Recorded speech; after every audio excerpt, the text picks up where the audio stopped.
السلام علیکم ورحمۃ اللہ وبرکاتہ۔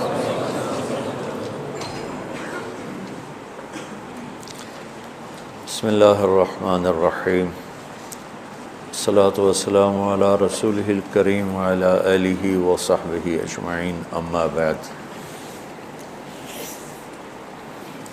لموقف ساعۃ فی العلم خیر من قیام لیلۃ القدر عند الحجر الاسود۔ چند گھڑیاں علم کی جو مجلس ہوتی ہے وہ شب قدر بیت اللہ کے سامنے حجر اسود کے سامنے کھڑے ہو کر کوئی ساری رات عبادت کرے تو چند گھڑیاں علم کی مجلس اس سے زیادہ اللہ کو پسند، محبوب اور قیمتی ہے۔ لیلۃ القدر خیر من الف شہر ہے، اور حرم میں ایک نیکی 1,000 کے برابر ہو جاتی، تو وہ ایک رات 1,00,000 راتوں کے برابر ہوگی۔ تو ضرب تقسیم تم خود ہی کر لینا۔ آج کچھ باتیں بڑی اہم ہیں، سارا قرآن ہی اہم ہے، کوئی ایک لفظ کیا ایک زیر زبر بھی غیر اہم ہے، لیکن آج کی باتیں گھر کی زندگی سے متعلق اور کچھ جناب رسول اللہ صلی اللہ تعالیٰ علیہ وسلم کی ذات گرامی اور ان کے عظمت سے متعلق ہیں۔ جب اسلام ابتدا میں تھا تو حرم شریف میں تو مکہ ہی تھا، وہیں نماز فرض بھی کوئی نہیں تھی۔ 10 سال کے بعد نماز فرض ہوئی۔ جب آپ ہجرت کر کے مدینہ تشریف لے گئے تو 18 ماہ بیت المقدس کی طرف نماز پڑھتے رہے، اور ان میں اتنا فرق ہے، ادھر بیت المقدس اور ادھر بیت اللہ۔ مدینہ میں بیت اللہ جنوب کی طرف، تو شمال میں بیت المقدس اور ادھر مکہ۔ اب کی بڑی تمنا تھی کہ جو قبلہ ابراہیمی ہے وہ میرا کعبہ بن جائے، وہ میرا قبلہ بن جائے، یہ آپ کی تمنا تھی۔ تو 18 مہینے آپ اس طرف منہ کر کے پڑھتے رہے۔ تو بنو سلیم کی ایک معزز خاتون تھیں، برا بن معرور رضی اللہ تعالیٰ عنہ کی والدہ، برا بن معرور،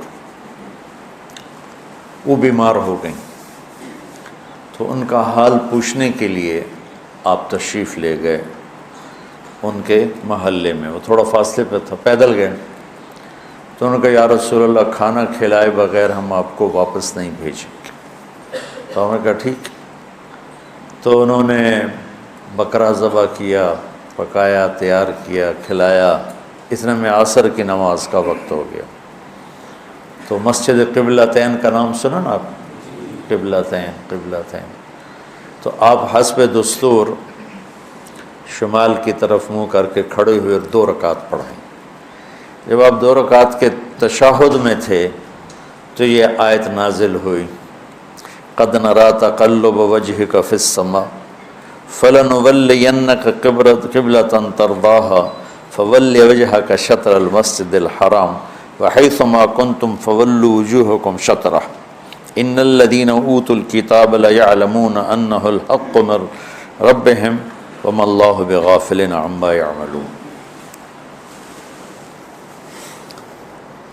تشہد میں تھے۔ اچھا، ایک تو اس آیت میں جو میرے نبی کی جو شان ہے، ہم دیکھ رہے ہیں، اب بار بار آسمان کی طرف نظریں اٹھاتے ہیں کہ کب میرے اللہ کا حکم آئے گا اور میں قبلے کی طرف، ابراہیم کے بنائے ہوئے کعبہ کی طرف منہ کروں گا۔ تو قد نری تقلب وجهک فی السماء، تو اب اس کے بعد اگر اللہ فرماتے فول وجهک شطر المسجد الحرام، تو میرے محبوب اب آپ اپنا چہرہ بیت اللہ کی طرف پھیر دیں، تو کوئی کمی ہے مضمون میں؟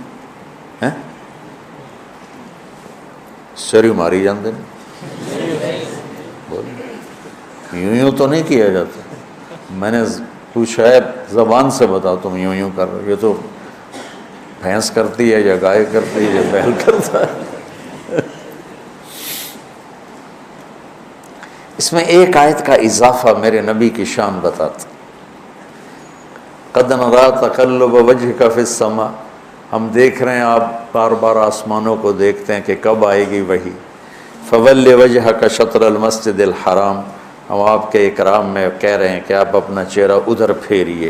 اس کے بیچ ایک آیت آئی ہے فَلَنُوَلِّيَنَّكَ قِبْلَةً تَرْضَاهَا, میرے محبوب ہم ضرور آپ کا رخ ادھر پھیریں گے جس پر آپ خوش ہو جائیں گے, راضی ہو جائیں گے. کمال, اللہ ساری دنیا سے کہتا ہے مجھے راضی کرو, اور خود کہتا ہے میرے محبوب میں نے آپ کو راضی کرنا ہے. کیا کمال, کیا کمال, کیا بلند ہستی ہیں. اسی سے ہی میں پوری امت باغی ہوئی بیٹھی, ساری امت بغاوت. تو اس میں میرے نبی کی شان بڑی بلند ہو کے آئی ہے کہ اللہ آسمانوں سے فرما رہے ہیں کہ ہم میرے محبوب آپ کو خوش کر دیں, ہم آپ کو راضی کر دیں, آپ کو وہ قبلہ دیں گے جس سے آپ خوش ہو جائیں. اور وَلَسَوْفَ يُعْطِيكَ رَبُّكَ فَتَرْضَىٰ, یہ وہاں بھی یہی شان میرے نبی کی ہے کہ اللہ تعالیٰ فرما رہے ہیں میرے محبوب میں آپ کو اتنا دینے والا ہوں کہ آپ راضی ہو جائیں گے. تو بھائیو, جب میرا اللہ اپنے محبوب کی اس طرح عزت احترام کرتا, جبکہ وہ خالق اور وہ مخلوق, یہ عبد وہ معبود, وہ مالک یہ مملوک, اور اللہ آپ سے ایسا پیار عزت اکرام کا معاملہ فرما رہا ہے. ہم تو آپ کی امت ہیں, سیرت کی زندگی پڑھو اور ہر چیز میں اپنے نبی کی نقل اتارنے کی کوشش کرو. ہم صرف داڑھی رکھن اور پگڑی باندھنے کو کہتے ہیں, یہ ہم نے سنت پہ عمل کر لیا. یہ تو دو چھوٹی چھوٹی سنتیں ہیں, پگڑی باندھ لی, داڑھی رکھ لی, اسی سے وہ کہتا بس میری تو زندگی پوری ہو گئی. نہیں, میرے نبی نے رات کیسے گزاری, دن کیسے گزارا, بیوی سے کیسے چلے, بچوں کے ساتھ کیسے چلے, دوستوں کے ساتھ کیسے چلے, دشمن کے ساتھ کیسے چلے, کاروبار زندگی میں کیسے چلے, اس میں آپ کی قدم بقدم غلامی کرنا, یہ بھی میرے لب کو بڑی پسند ہے, بہت خوبصورت ہے. تو ایک آپ سے میں نے یہ بات عرض کرنی تھی کہ ہم مدرسوں میں پڑھ کر بھی اللہ کے نبی کی سیرت سے غافل ہوتے, چونکہ پڑھائی نہیں جاتی, سارا زور فقہ ہی ہے, فقہ ہی ہے, فقہ ہی ہے. اور وہ پہلے وہ فارسی سے پہلے بہشتی زیور شروع ہوتا ہے, پھر وہ ہوتی تھی ایک مالا بدھا مینو فارسی کی کتاب, ہم نے تو آپ کو دکھائی بھی نہیں, پڑھانا تو دور کی بات ہے. پھر وہ شروع ہو جاتی ہے, اور پھر اس کے بعد ہم نے پڑھی منیت المسلی, پھر نور الازا, پھر قدوری, پھر کنز, پھر شرح وقایا, پھر ہدایہ. عقل ہی خشک ہو گئی فقہ پڑھ کے. تو علم میرے رب کا قرآن ہے اور علم میرے نبی کا فرمان ہے. ان دو ہستیوں کی بات کو لینے میں کوئی حیل و حجت نہیں ہے.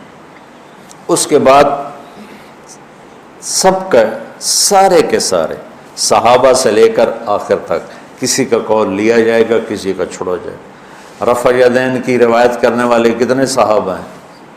شیخ یہ حدیث متواتر, رفع یدین حدیث متواتر 70 صحابہ نے رفع یدین کی حدیث نقل کی. ہم لیتے ہیں؟ نہیں لیتے. ہم عبداللہ بن مسعود رضی اللہ عنہ کی روایت لیتے, یا چند اور صحابہ ہیں. تو صحابہ میں بھی بات کسی کی لی جائے گی, کسی کی چھوڑی جائے گی. اور مسح علی الجوربین کتنے صحابہ سے مروی ہے, ہم نے کوئی لی ہے, ہم موضع پر مسح کرتے ہیں. یہ میں آپ کو مثال دے رہا ہوں. قرات خلف الامام کی کتنے صحابہ راوی ہیں، ہم نے نہیں لی، ہم دوسرے کہ اس کے ہیں وَإِذَا قَرَأَ فَأَنصِتْ، اس کا پتہ نہیں راوی کون ہے، ہم نے وہ لے لی ہے۔ تو صحابہ کی بھی